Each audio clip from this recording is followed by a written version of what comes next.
नीलगिरी की पहाड़ियों में, जहां बादल जमीन को छूते हैं और हवा में चाय की खुशबू घुली रहती है, वहीं रहते थे दो सबसे अनोखे दोस्त। एक शांत धीरज वाला कछुआ मोती और एक तेज चंचल खरगोश चीकू। दोनों की दोस्ती पूरे जंगल में मिसाल थी। सुबह की धुंध में वे साथ साथ चलते, छोटी छोटी पहाड़ियों पर चढ़ते और शाम को चाय के बागानों के पास बैठकर सूरज को ढलते देखते। चीकू तेज था, बहुत तेज, और मोती धीमा लेकिन बेहद समझदार। फिर एक दिन नीलगिरी की उस शांति में एक नई परछाई आई, एक चालाक बिल्ली काली। उसकी आंखों में चमक थी और दिल में चालाकी। काली ने दोनों की दोस्ती देखी और मुस्कुराई। इतनी अलग अलग चाल वाले दोस्त ज्यादा दिन साथ नहीं रह सकते, उसने मन ही मन सोचा। अगले दिन काली धीरे से चीकू के पास गई। तुम इतने तेज हो और वो कछुआ, वो तो बस तुम्हें पीछे खींच रहा है। चीकू ने पहले हंसकर टाल दिया, लेकिन कहीं ना कहीं उसके दिल में एक छोटा सा शक बैठ गया। फिर काली मोती के पास गई। तुम्हारा दोस्त तुम्हारी इज्जत नहीं करता, वो बस अपनी तेजी दिखाता है। मोती चुप हो गया। उसकी आंखों में हल्की उदासी उतर आई और धीरे धीरे दोनों के बीच की हंसी कम होने लगी, बातें कम हो गई। एक दिन काली ने दोनों को एक साथ बुलाया।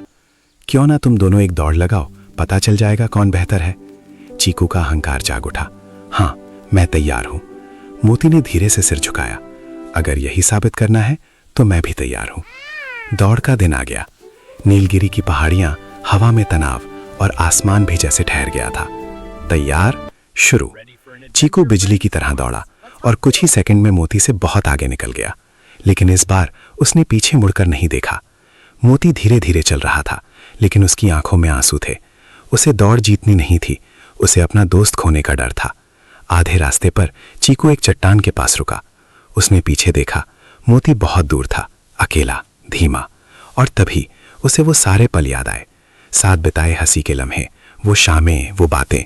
उसका दिल कांप उठा। मैं क्या कर रहा हूं, उसने खुद से पूछा। और फिर वो अचानक वापस मुड़ा और पूरी ताकत से मोती की ओर दौड़ा। मोती चौंक गया। तुम वापस क्यों आए? चीकू की आंखों में आंसू थे। क्योंकि मैं जीत कर भी हार जाऊंगा अगर तुम साथ नहीं हो। दोनों कुछ पल चुप रहे, फिर धीरे धीरे मुस्कुरा दिए। उधर काली दूर से सब देख रही थी और समझ गई उसकी चालाकी हार गई। उस दिन कोई दौड़ नहीं जीती गई, लेकिन दोस्ती पहले से भी ज्यादा मजबूत हो गई। नीलगिरी की ठंडी हवा फिर से बहने लगी और इस बार दोनों दोस्त साथ साथ चल रहे थे, ना कोई आगे ना कोई पीछे। सीख, कभी कभी सबसे बड़ी जीत किसी को हराने में नहीं, बल्कि उसे अपने साथ बनाए रखने में होती है।